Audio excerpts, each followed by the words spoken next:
guys! Welcome back to my channel. For today's video ay itry naman natin si Peso Ready guys. Kasi ang daming nagsasabi guys na very maganda daw to and zero interest daw. So for today's video ay itatry natin para malaman naman natin kung talagang totoo nga na zero interest or low interest si Peso Ready. So nadadownload siya sa Google Play Store. But before na i-download nyo siya, panoorin nyo muna yung video ito para makita nyo kung talaga bang maganda ba siya or legit na pwede natin silang maasahan in terms of emergency. So before we go on, sa mga hindi nag-subscribe dyan, mag-subscribe na and hit ang bell button para ma-update sa mga upcoming videos, tutorials, and reviews. Alright, so yan na nga guys, at download lang natin si Peso Ready sa Google Play Store. So upon downloading and installing, pag na-open na natin siya, ay merong pagkaparehas kay Online Lending Philippines or kay OLP guys.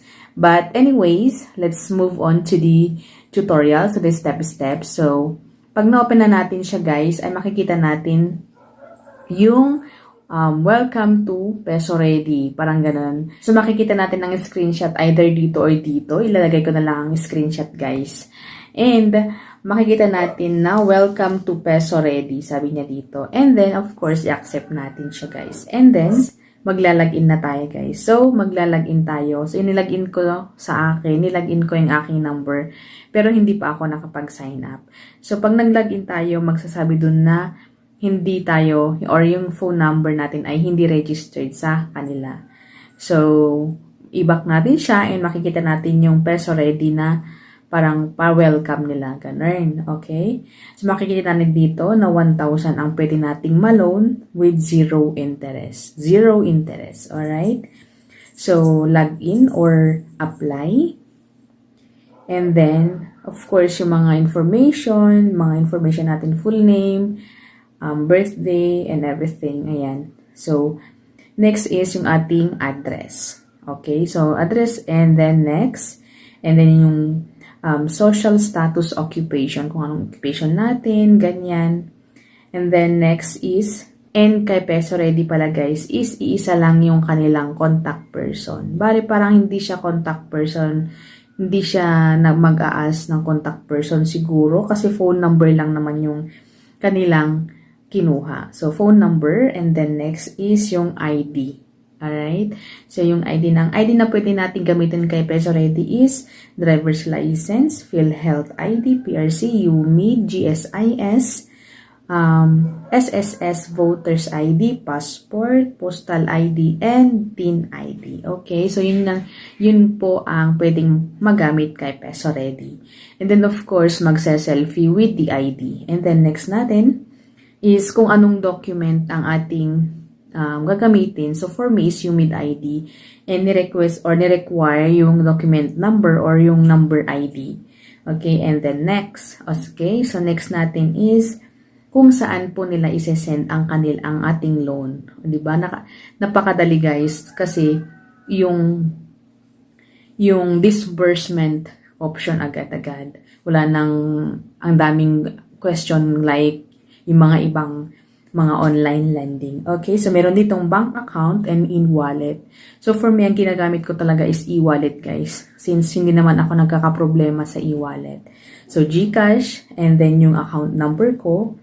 And makikita natin dito sa baba, yung I confirm to apply and agree with the following terms. Loan amount of 1,000, 2,000, but for me it's 1,000. Total deduction is 0. Net proceeds is 1,000 yung may sasend sa atin daw. And payment day, January 27. So that is parang 14 days. And total finance charges is 0. Effective monthly interest is 0. And then prolongation fee rate is 28%. And then late payment is 5% every day pag hindi tayo nakakapagbayad. If settlement is full upon maturity without delinquency or delinquency prolongation, refer to credit agreement for details. So, yun guys. And then, if we agree to this, ay pwede na nating tap yung get money. Okay? So, ganun lang guys, napakadali. And 1 minute na lang yata is na-receive ko ng kanilang sinend. Pero ang kanilang sinend is 955 pesos. So, magkanong bawas? 45 pesos. So, siguro yun yung tinatawag nilang prolongation fee rate, I think. Hindi ko alam. Kasi, may bawas siyang 45 pesos sa 1,000 pesos. Pero sa mga sinasabi naman dito is 000 pa. Zero service fee, zero everything. Yun lang guys, yung prolongation rate is 28% and late fee 5%. So, hindi ko alam kung ano yung binawas na 45 pesos. Diba? Bobo. Bobo ko.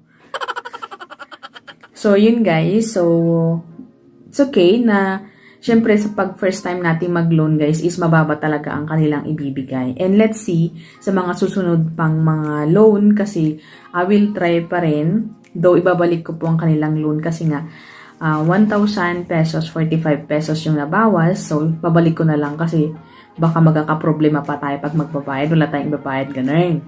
So, yun guys, and legit po sila. May pagkapareha talaga sila kay OLP kasi natry ko din po si OLP.